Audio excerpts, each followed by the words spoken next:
Is something bad for a game? That's hard. That's hard to answer in almost any context.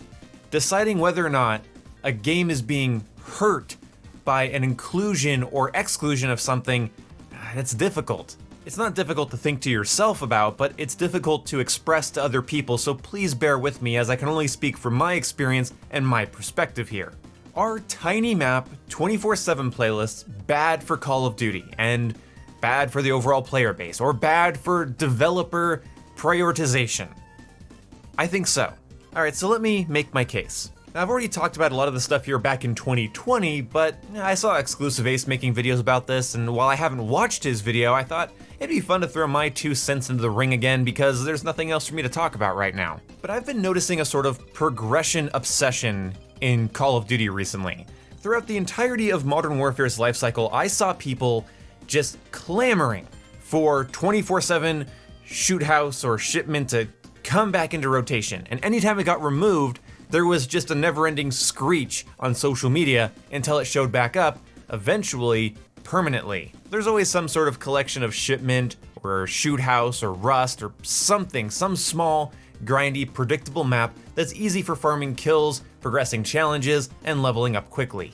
And then I saw a lot of YouTubers and streamers, other content creators, mostly playing Shipment for challenge progression and camo grinding, and yet still piping off about how bad the game truly is, and how broken it truly is, and how the only way to play it is on Shoot House and Shipment. And then I see those same types of people in my comment section telling me the only way to truly enjoy Modern Warfare is by playing the smallest maps possible, Rust, Shoot House, Shipment, whatever. Now this is a mess I have to untangle here. Now, have you ever considered that Modern Warfare isn't the issue? You go into the Shipment playlist because you know it's a good place to get kills and it's a good place to farm challenges and stuff like that, because it's simplistic, it lacks variables, and it's just much easier to get multiple kills in a row, and you can't even really get mad about your deaths because, yeah, you get hit X, you're back in, start hitting again. It is begging for the grinders and completionists to come in and play that style. Because if you have a goal to complete something and you have a playlist that makes completing that thing faster, you're gonna feel like you're hampering yourself by not going into that playlist. And I know a lot of people have this mentality because every time I streamed Modern Warfare saying, I'm going for gold camo or platinum, somebody would come in and say, why aren't you on Shipment? They were confused that I would want any sort of variety or anything potentially interrupting my grind. Okay, so imagine the reason you don't like the rest of Modern Warfare's maps is because you have absolutely zero game sense. Absolutely zero. Like, the mechanical issues of Modern Warfare aside, I have complained about those enough over the years. But imagine you're so fixated on maximizing your XP and progression that when you go into another more complicated map where people aren't worried about their camos or kills per second, they're worried about map control. They're worried about going on a stealthy flank or enjoying a playstyle that's maybe unorthodox. That is culture shock to anybody who's been playing their last 16 hours of Call of Duty on a map like Shipment or Rust, where the most variety you have to deal with is maybe somebody's on top of something. Look, I've used Shipment to grind, I've used Shipment for fun even, I can have fun on Shipment, believe it or not. But I can't get my entire experience from there because, well, then the challenges are shallow, the camos are shallow, I'm essentially on the easiest to farm map. And I know this started hampering people's gameplay ability because of how many people would come to me and complain to me about how hard it was to get long shots or mounted kills. It's not hard. It requires you to play on larger maps and actually have a good game sense about when to mount, when to aim down sight, when to sit and wait, what lanes to sit and wait on. Like, I was perplexed as somebody who spent most of their time in standard playlists as to why somebody would be like, oh, how do I get long shots? Me and my friends would just be like, kill somebody far away? And then we realized, oh, they're on Shipment. They're on Shipment all day. And then they go on a map like Arklov Peak, Grozny Raid, Gunrunner, and they don't know where to look. They don't know where to wait. They don't read their minimap or their compass. They're not watching the kill feed to see where their teammates are living and dying. They're not paying attention. They haven't been honing those skills. They haven't been working that muscle. The game sense muscle goes into atrophy. You play like shit. You blame the map. You go back to Shipment. The cycle continues. And of course, why wouldn't you go back to Shipment? Because it's the best place to complete your challenges. So instead of the highest level camos and challenges being a sort of monument to your adventure, like how all of your XP and quests completed and weapons at the end of your RPG playthrough, if you're playing something like Skyrim or Elden Ring or Fallout, those are testaments to your journey, to the end of the game. Highs and lows, bosses and areas you got stuck on, places you got lost at, things that you struggled with. Instead of something like that in Call of Duty, it's just how much time did you spend on Shipment, or how much time did you spend on Rust, or in DOS House, or on Nuketown. And the progression drives you while the game slowly erodes your brain. It's slowly just becoming mush. Your matches blend together, there's no standout moment. Instead of Shipment being a chaotic break from the norm, it's just the norm to you. And so you're used to crazy numbers flashing on screen, getting 3 camos a match, and you can't process going into a game and maybe taking it slow. Maybe working on a different weapon, changing up your playstyle, or I don't know, just the whole act of learning a new map, which took people in Modern Warfare forever to do, because the last couple Call of Duties before that didn't really have any maps that took very long to learn. I'm fixating on Modern Warfare because this is really where I noticed this issue popping up. And every time I started arguing with people about the quality of the game, I had to wonder in the back of my mind, how much time do they spend on Shipment? And in fact, I got to the point where I was just an asshole. I just started laughing when someone said, oh yeah, Modern Warfare sucks, Shipment's the only good map.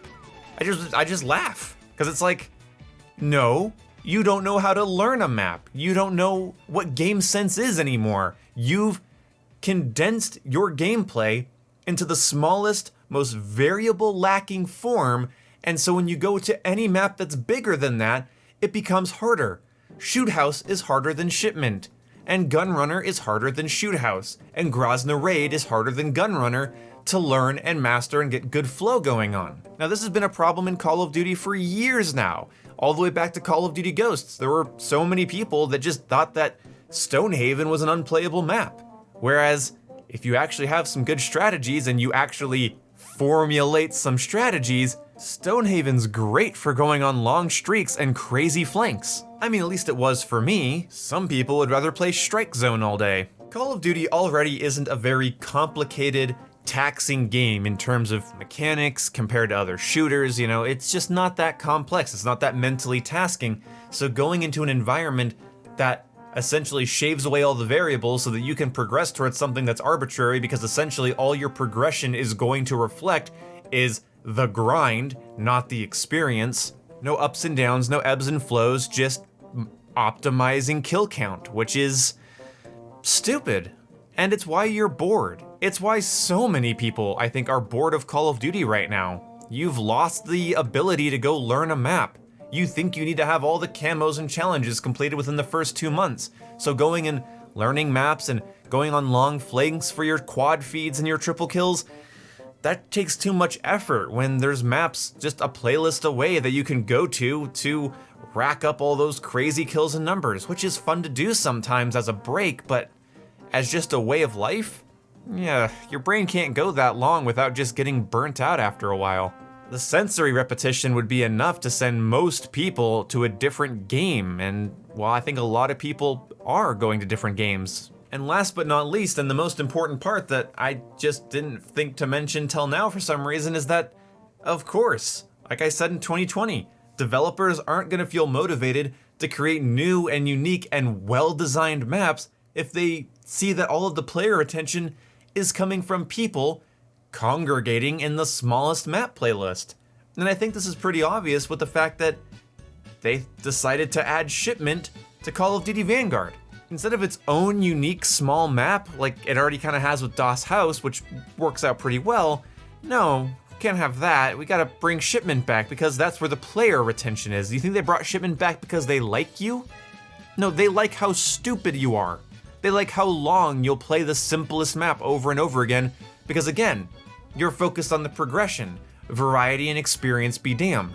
So you're boring yourself, but you keep going because you see the progress bars filling up. You're driven by the progress, not the experience. Which can't be good for your dopamine receptors, but that's a whole other topic.